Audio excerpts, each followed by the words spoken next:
আজকে আপনি এমন একটা ঘটনা জানতে চলেছেন যেটা শোনার পর আপনার গায়ের লোম দাঁড়িয়ে যাবে। এটি একটি বাস্তব ঘটনা যেখানে একজন 11 বছরের বাচ্চা পর্ন ভিডিও হয়ে যায় আর তার পাশেই শুয়ে থাকতো তার 9 বছরের বোন। তারপরে সে তার নিজের বোনের সাথে ইন্টিমেট হয়। তার ভাই এরকম করতো বলে মেয়েটি বলতো বাবাকে বলে দেব। তাই ছেলেটি ভয়ে তার 9 বছরের বোনকে গলা টিপে হত্যা করে। এই ঘটনাটি ঘটেছিল মধ্যপ্রদেশের একটি গ্রামে 24শে এপ্রিল 2024।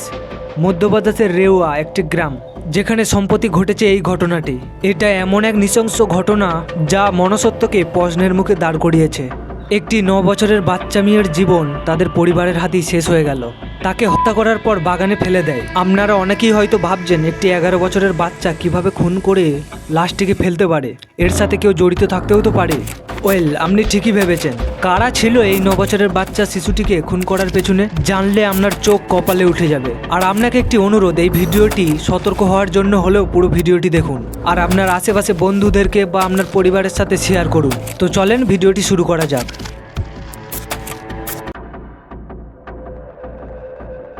ঘটনাটি শুরু হয় 24শে এপ্রিল। মধ্যপ্রদেশে রেওয়া জেলার একটি গ্রামে থাকতো একটি পরিবার। সেই পরিবারে 5 জন সদস্য ছিল। সেই পরিবারে থাকতো সেই 9 বছর শিশুটির বাবা মা এবং সে 11 বছরের ছেলেটা আর তার বড় দুটি দিদি।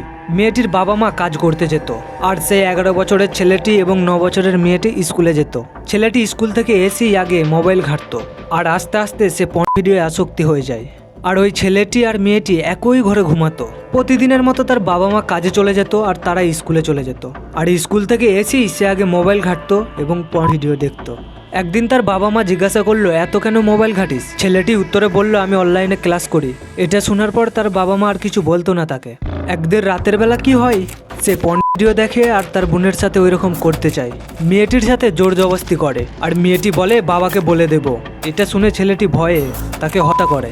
পরদিন সকালবেলা গ্রামবাসীরা ঘুম থেকে উঠে দেখে তাদের বাগানে ওই লাশটি পড়ে রয়েছে। এটা দেখার পর গ্রামবাসীদের পায়ের তলা থেকে মাটি সরে যায় এবং তারা কি করবে খুঁজে পায় না। তারপর তারা পুলিশকে ফোন করে এবং ঘটনাস্থলে পুলিশ পৌঁছে যায়। পুলিশ সে 9 বছরের মেয়েটির নিথর দেহটি দেখে বুঝতে পারে না সে কিভাবে মারা গেল। তাদের সন্দেহ হয় এটি একটি মার। তাই পুলিশ লাশটিকে ময়না তদন্তের জন্য পাঠিয়ে দেয়। পুলিশের হাতে যখন ময়না তদন্তের রিপোর্ট আসে, তারা রিপোর্টটি পড়ে অবাক হয়ে যায়। তারা রিপোর্টটি পড়ে জানতে পারে মেয়েটি প্রেগনেন্ট ছিল। এই কথাটি তার বাবা মাকে বললে তার বাবা মা এমন ভান করে যে তারা কিছুই জানে না। তারা শুধু একটা কথাই বলে, আমার মেয়েকে হয়তো কোনো বিষাক্ত পোকায় কামড়েছে, তার জন্য মারা গেছে। কিন্তু কেউ হত্যা করেছে এটা জানতো না। সব কিছু দেখে পুলিশ কঠোরভাবে এই কেসটি হ্যান্ডেল করতে থাকে। সেখানে প্রায় 50 জনকে সন্দেহ করে জিজ্ঞাসাবাদ করে, কিন্তু তাতে কোনো লাভ হয়নি। শেষমেশ আবার পুলিশ তার বাবা মাকে জিজ্ঞাসা করে। তার বাবা মা বলে, আমরা জানি না, আমরা কাজ করতে যাওয়ার পর কে আমার মেয়ের সাথে এরকম কাজ করতো।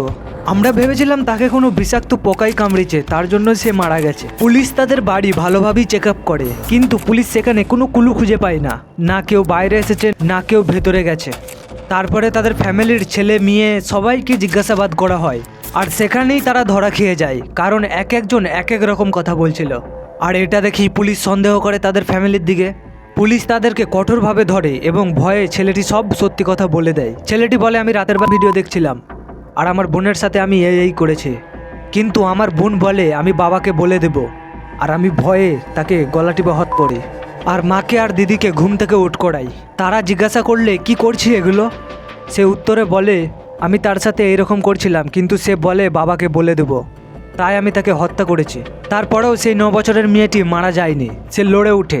এটা দেখে তার মা বলে, তাকে আগে শেষ কর, নয়তো তোর বাবাকে বলে দেবে।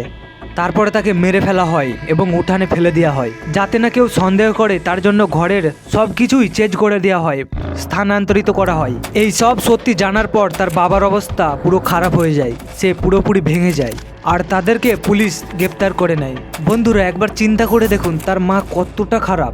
ছেলে মেয়েদের সুরক্ষিত জায়গা হচ্ছে তার বাবা মায়েদের কাছে, কিন্তু তার মাই যদি এরকম হয় তাহলে ভাবুন। বন্ধুরা, আমি আপনাকে একটি প্রশ্ন করতে চাই, তার মা কি আসলেই তাদেরকে সমান চোখে দেখতো, নাকি দুজনকে দুরকম ভাবে? কমেন্টে অবশ্যই জানাবেন। সবশেষে একটা কথাই, বাচ্চারা হলো আমাদের দেশের ভবিষ্যৎ। যদি কোনো বাচ্চার বাবা মা ভিডিওটি দেখে থাকেন, আপনাদের কাছে একটি অনুরোধ করব, ছেলে মেয়েদের হাতে অল্প বয়সে মোবাইল তুলে দিবেন না। আর একবার যদি কেউ পর্ন অ্যাডিক্টেড হয়ে যায় তার কাছে প্রতিটা মহিলাই ভোগের বস্তু মনে হবে। ভিডিওটি আপনার বন্ধুদের সাথে শেয়ার করুন আর আপনার মতামত কি অবশ্যই কমেন্টে জানান। এইরকম কেস আরও আপনাদের সামনে তুলে ধরতে চাই, তাই চ্যানেলটিকে সাবস্ক্রাইব করে মোটিভেট করুন। ধন্যবাদ।